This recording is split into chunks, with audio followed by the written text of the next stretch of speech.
Mick would now travel to the next World Cup round in Scotland with the leader's jersey in hand. But first, riders would travel just a few hours south to the neighboring country of Portugal and to the city of Lisbon for a rather unconventional downhill race.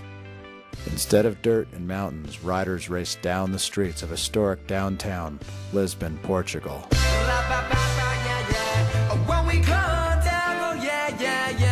Lisbon is a totally different event to any other event that we do in the season. It's basically a street race. It starts in a castle at the top of the old town of Lisbon, and it comes down cobbled streets, alleyways, marble floors, sets of stairs. You got scaffolding, railing, plant pots, old women's knickers hanging off the lines, dripping water on you, and it's just fans hanging in off the sides. It's just a totally different kind of race.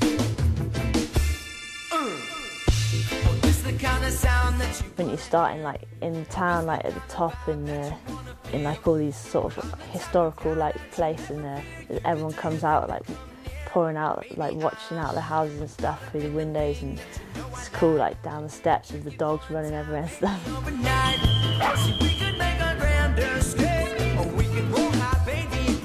I'm all about the look that you're giving me.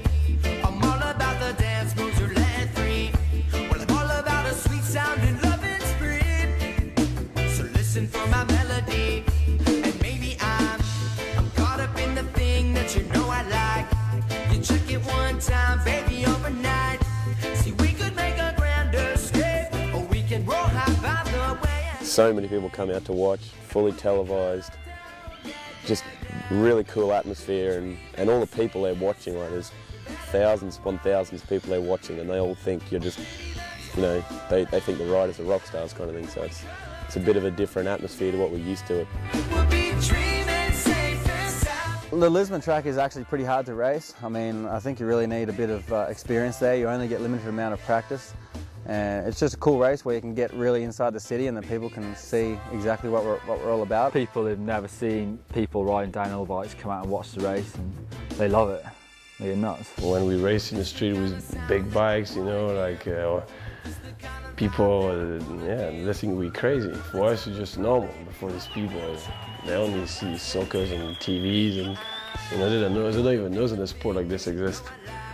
Then when they see it, I think they enjoy it. That's why I think it's good as well, because you know, like we're always so far from big cities and stuff. It's good for once to bring the sport to the people. There's people that probably never even seen a bike, and they're leaning in, going crazy, shouting for you because you're flying past their houses and riding through the streets that they walk through every day. So it definitely brings it to the masses. If you can't bring those people to the mountains, then put on a race like that, and we take the race to them. The whole way down the course is just packed, you know, people deep, up in some places like 6 people deep, just watching the riders go past. And some of the shots, like the photography shots you'll get there, just shows how amazing a race it is. Petey's been around for a long time. He's been on top for I don't even know how many years. You think he'd be getting slower, but he still gets faster, and he just knows what needs to happen, and he's real smooth and consistent, knows how to do it. Steve won Lisbon again. I think he's won for 5 years in a row now, which is really cool, and like, you know, he's just an all-around mountain bike guy, so like that's pretty good to win 5 years in a row on a track that isn't that long. Lisbon, I won this year. That's the 5th time in a row that I've won that race. I got the street racing down at that place. Oh, baby, that's all I got when we come down. Oh, yeah. We'll be dreaming. Without a doubt, Steve Peat is the quintessential downhill racer. What Michael Jordan is to basketball and Tony Hawk is to skateboarding, Steve Peat is to downhill. He's won more World Cups than any racer still racing today and seems as hungry as ever. But wins aside, Petey is simply a good guy and a good ambassador for the sport. His fans agree.